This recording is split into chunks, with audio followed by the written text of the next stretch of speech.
Hey boys, how you doing? How's your week going? Hey, did I ever tell you about my acceptance of thought theory? Well, you gotta hear this one. Let's get into it.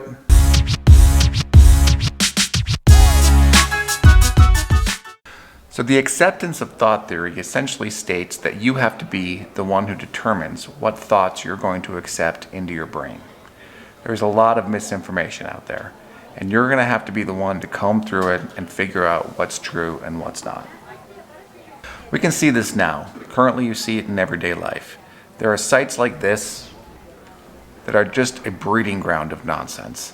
All they do is they play on people's fears and get them to believe things that are patently stupid and ridiculously untrue.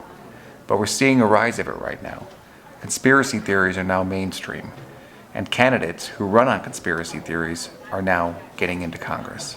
This is a scary time. Misinformation is nothing new. It's always been around. However, it has never been so easily accessed as it is now. So it is up to you to determine what to believe and what not to believe. Thankfully, there are things you can do to help know that you're making the right choice. Science. Always believe science.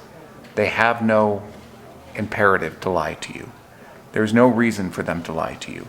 It's often why science is viewed as boring or uninteresting, because it's not salacious. It's not really headline grabbing like many other things are. However, if you trust what the majority of scientists say, you're more than likely going to be on the right side of history.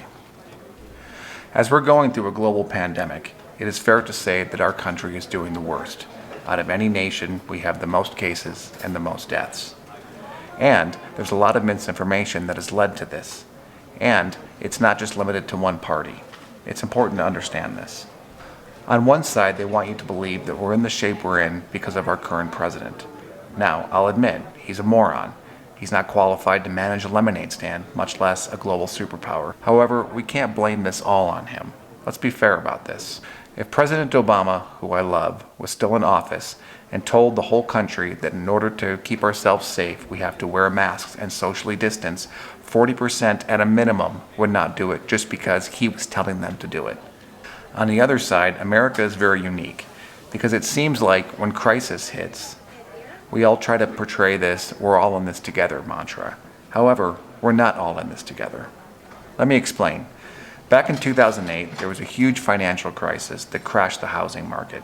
Old son, you and I were living in our White House in Magna at the time.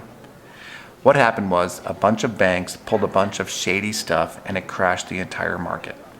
Tens of millions of people lost their homes. But you know who got bailed out?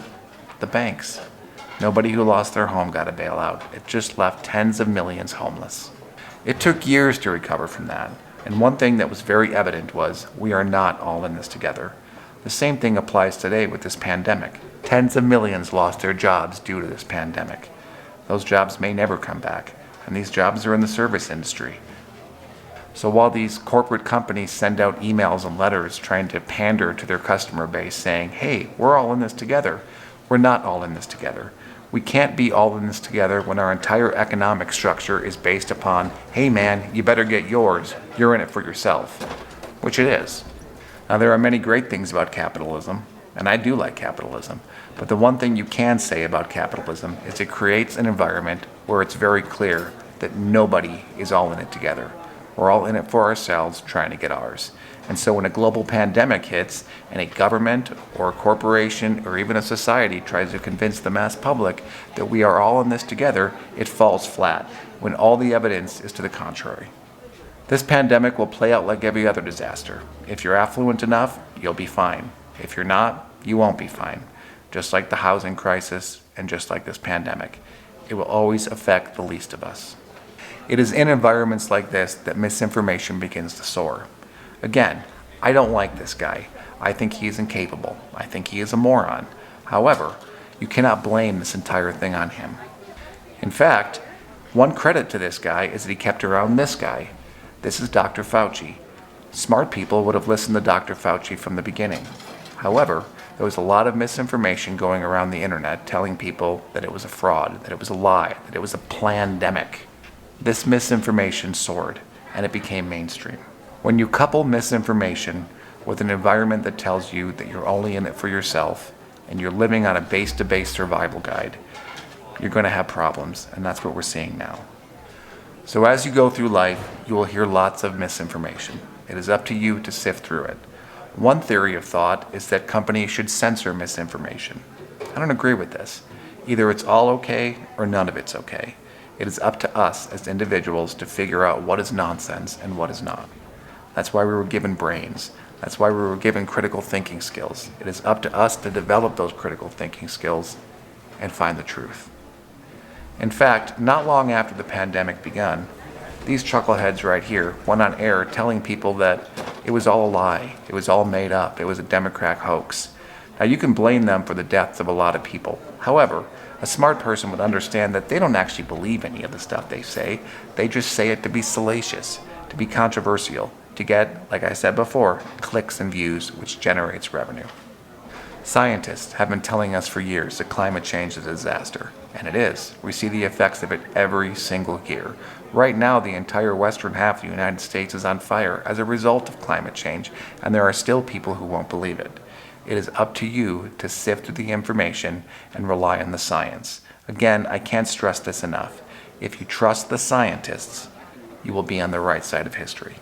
If you trust some crazy person in his basement with a laptop with the username QAnon Conspiracist 64, you're probably going to be on the wrong side of history. So, here's the takeaway of this. Don't get your news from this. Ever.